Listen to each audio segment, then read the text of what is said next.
Bismillahirrahmanirrahim. Dear viewers and listeners, Assalamu alaikum. This is the fourth and final segment of the monologue titled Riba and Interest. In this monologue, certain additional economic and financial concepts have been included to expand the mental horizon of the audience so that they may take heed in the light of wisdom provided by the glorious Koran. These concepts include time value of money, barter versus money transactions, comparison between commodity and fiat money, role of modern banking, myth of Islamic banking, practice of riba in equity mode of business, role of speculators in equity mode of financing, and concluding remarks. Islamic philosophers admit charging a higher price for credit transactions as opposed to a cash transaction based on time value of money concept. So importance of inflation is implicitly acknowledged. In the light of this practice, may we allow a debtor to thrive at the expense of the creditor by twisting the meaning of riba? In a private or personal loan transactions, the concept of a free loan or irredeemable loan or qarze hasna may be more relevant if the creditor's circumstances permit him to remit the loan amount eventually. However, in commercial loan transactions, where the debtor earns profit on borrowed capital, he should not insist on paying the principal amount only, particularly the corporate debtors who use loan as a cheaper source of finance. As already explained earlier, interest payment on loan money is a tax deductible expense. At least Islam firmly believes in equity, and the creditor must be compensated for the loss in the purchasing power of money during the tenure of the debt, as well as a fair portion of profit earned on borrowed money by a commercial venture. In a domestic loan transaction, however, the rules set by the Creator are different, as already explained in relevant verses of the Quran. These rules clearly imply three things. Firstly, there is no justification for interest in zero-rated inflationary economies. Secondly, where there is deflation at the end of the loan period, the principal amount may be lowered according to compensate for increase in the purchasing power of money. Thirdly, where there is inflation during the tenure of the loan, the principal repayment must compensate for the loss in purchasing power of money by adding interest over the borrowed money.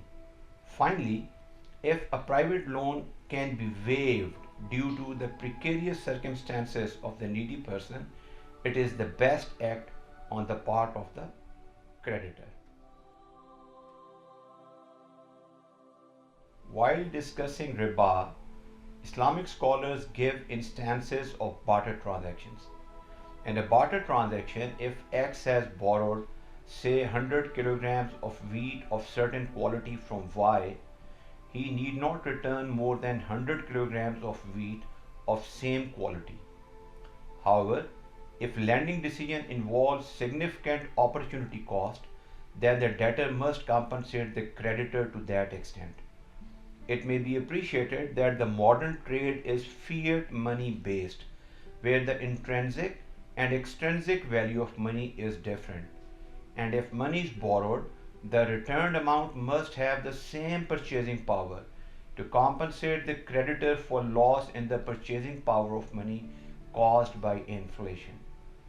Inflation was almost a non-existent concept in medieval times due to use of precious metals, that is gold, silver, copper, etc., as commodity money, where intrinsic and extrinsic value used to be the same, thus adjusting the purchasing power automatically with inflation. In modern economies, inflation clearly erodes purchasing power of fiat or representative money, whose face value is far above than its value as a material substance. In fact, most of the fiat money, for example, a dollar note, is made up of the substance that has low intrinsic value, while the extrinsic or face value of a dollar note is determined with reference to value stamped on it as a legal tender. Therefore, the distinction between real value and nominal value of fiat money is of paramount importance while judging the moral substance of any economic transaction based on fiat money. Reason and logic would demand that loan transactions done in fiat money must be evaluated in terms of purchasing power of money at the time the loan is advanced and the time when the loan is returned, so that neither the borrower nor the lender may suffer due to changes in the purchasing power of fiat money over time. This is in line with the command of God as mentioned in chapter 2, verse 279 of Koran. Yet another argument against interest is that the creditor does not contribute positively in economic activity. However, modern banking institution serves as a platform for mobilization of individual savings to divert these funds towards productive investments in parcels of loans. This is an institutional role assigned to modern banking system that ensures that surplus funds at the disposal of savers, that is individuals for example, are passed on to the investors, that is business firms, to generate economic activity. One of the important roles of a central bank is to regulate the interest rate differentials, that is the spread between borrowing and lending transactions carried out by commercial banks, so that the commercial banks may neither exploit the deposit holders nor the borrowers on this account. The experience drawn from Islamic banking system as adopted in many Muslim countries of the world suggests that the profit rate on a profit and loss sharing account remains fixed within a certain band regardless of actual increase in the size of profits earned by the banking sector. This is a paradoxical situation because if a bank's profits have increased from say 8% to 15%, then the return on profit and loss account should also increase by the same margin. If Islamic banks accept deposits on profit loss sharing basis, why only a variable rate of return within a standard band is offered? One can safely argue that profit and loss sharing schemes offered by the banks are in fact interest-based relationships. Consequently, it is evident that interest as cost of effective capital cannot be eliminated from any economic system, although it may persistently be confused with riba without any logical basis. The confusion between riba and interest is so deep-rooted that orthodox Muslims have come up with several equity-based modes of financing that in practice exhibit all features of riba as condemned by the Quran.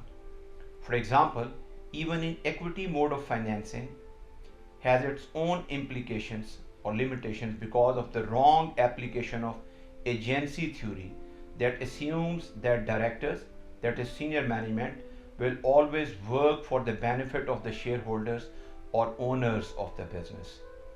However, in real life, we do find many instances where no dividend is paid to the shareholders and directors indulge in malpractices to increase their own bonuses. That is a type of riba. The directors' wrong policies may even result in liquidation of many businesses. There are numerous examples in recent history that refute the claims of the advocates of equity-based investment that equity mode of financing is always ethical and flawless. For example, WorldCom and Enron scandals of early 21st century. Those who suggest other Islamic modes of investment like mudarba, a concept borrowed from Sumerians 3500 BC, and musharaka as an alternative to interest-based corporate financing forget the fact that even these investment options have severe limitations, which deter many prospective investors. Besides, not everybody can be an active partner in every trade or business activity. You need to have skills and abilities to transact a business with constant watch over the day to day activities, including stock market statistics.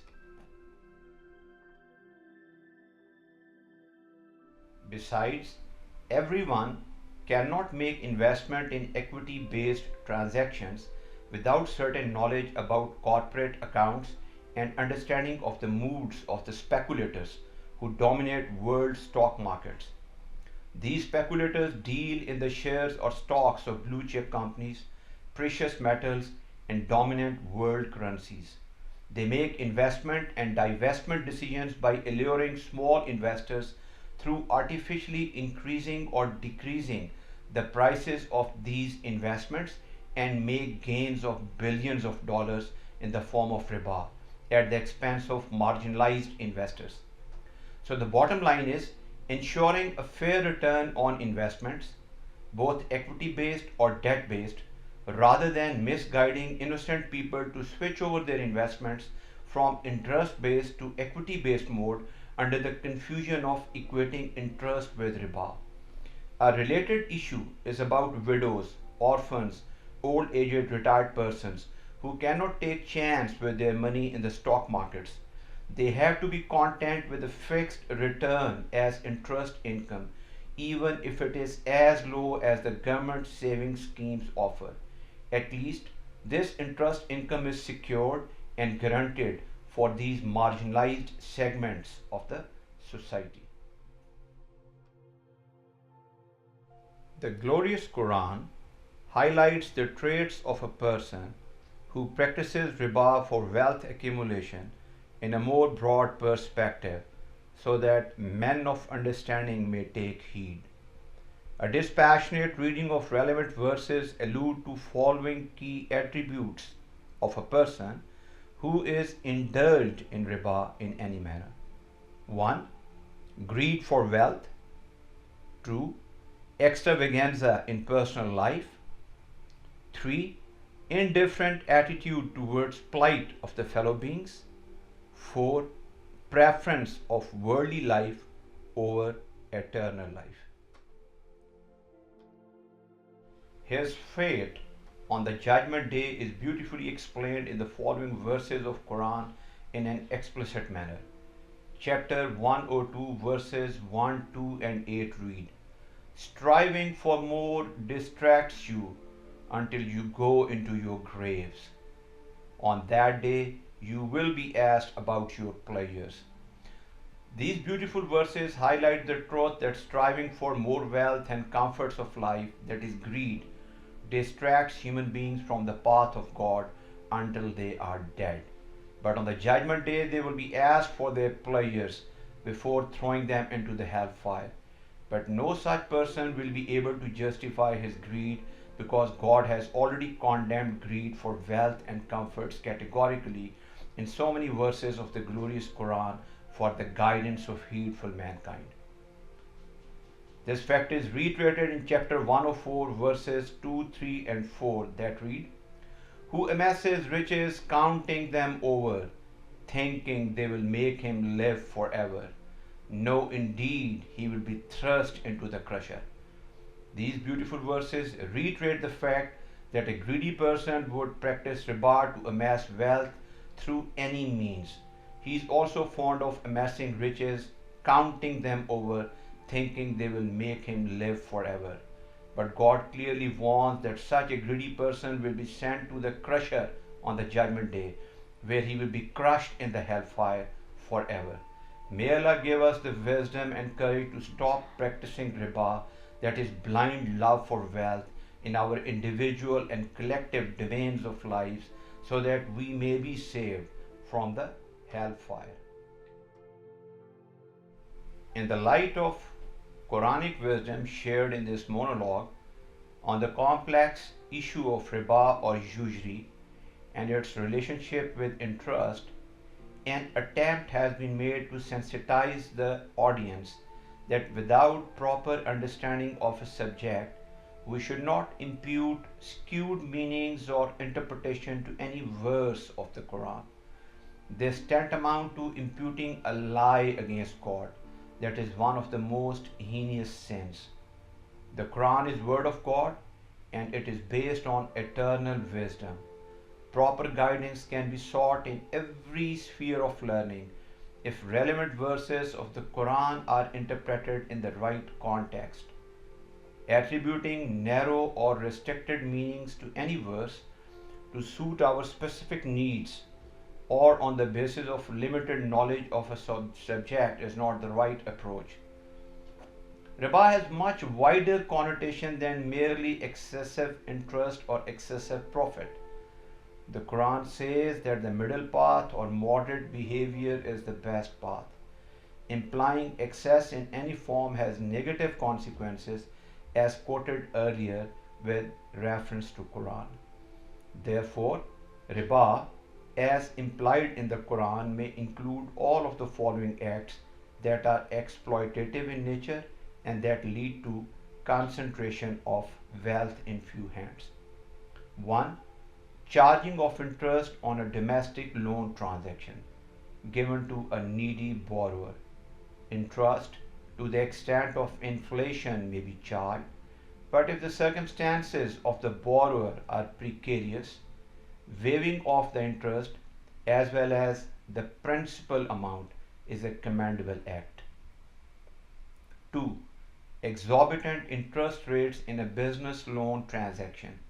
This is harmful because it will squeeze the economic activity due to higher cost of business capital, leading to contraction of business activity and increase in unemployment levels. This will make millions of people poorer. Normal interest on borrowed capital is permissible because the borrower has utilized that money to increase his wealth. Since the borrower has taken a higher risk than the creditor, therefore his reward in the form of a profit or loss is greater, while that of the creditor is lower, who is only entitled to an agreed interest appropriated from profits. In case of a loss, he may get back part of the principal amount if the firm's assets are insufficient to meet all obligations.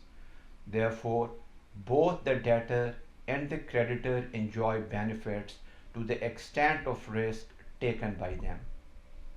3. Abnormal profits of a trade. All abnormal profits are condemned as riba because they are earned at the expense of weaker position of the buyer due to unequal bargaining power caused by a price cartel, hoarding, misrepresentation, or persuasive marketing techniques employed on the part of the seller. These abnormal profits are a major contributory factor in widening the gap between the rich and the poor, and therefore morally and spiritually unjustified. 4. Depriving kith and kin from inheritance share. In certain societies, this is done to enrich male members at the expense of female members of a family, and it results in riba or accumulation of excessive wealth by the male members. This is also contrary to clear injunctions of Quran on inheritance. Chapter 4, verse 11 of Quran reads, "A male shall inherit twice as much as a female." Further, chapter 4, verse 14 of the Quran concludes law of inheritance in these words, "But he that disobeys God and his messenger and transgresses his bounds shall be cast into hellfire and shall abide in it forever. A shameful punishment awaits him." 5. Accumulating wealth beyond one's legitimate needs. Wealth can only be accumulated through unethical means to deprive other segments of the society in an explicit or tacit manner. The legitimate needs of human beings must be judged from an ethical perspective that must exclude greed and lust for money. People try to amass wealth for their future generations through various means without regard to clear commands given in the Quran against such selfish behavior. For example, chapter 6, verse 32 of the Koran reads, "The life of this world is but a sport and a pastime. Surely better is the life to come. Have you then no sense?" Further, chapter 18, verse 46 reads, "Wealth and children are the attractions of this worldly life, but lasting good works have a better reward with your Lord and give better grounds for hope." Unfortunately, still majority of us resort to riba, that is accumulation of wealth for our progeny, justifying our selfish actions under lame worldly excuses. 6. Pompous lifestyle. Extravaganza in lifestyle is another form of riba or excess, where an individual tries to impress and demoralize other segments of the society by spending lavishly on personal activities instead of sharing his wealth with the poor in a meaningful manner through charitable activities. Such a behavior also gives birth to socio-economic issues like increase in crime rates by the deprived segments of the society. Quran rebukes extravaganza in numerous verses. For example, chapter 7, verse 31 reads, "Eat and drink, but avoid excess. God does not love the intemperate." Similarly, chapter 17, verse 29 reads, "Be neither miserly nor prodigal, for then you should either be reproached or be reduced to penury."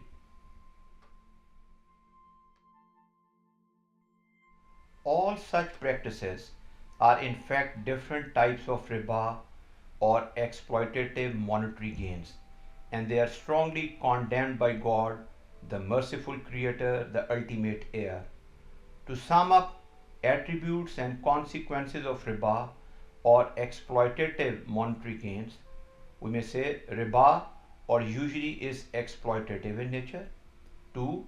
It results in depriving others from their due share in economic benefits. 3. It leads to concentration of wealth and power in few hands.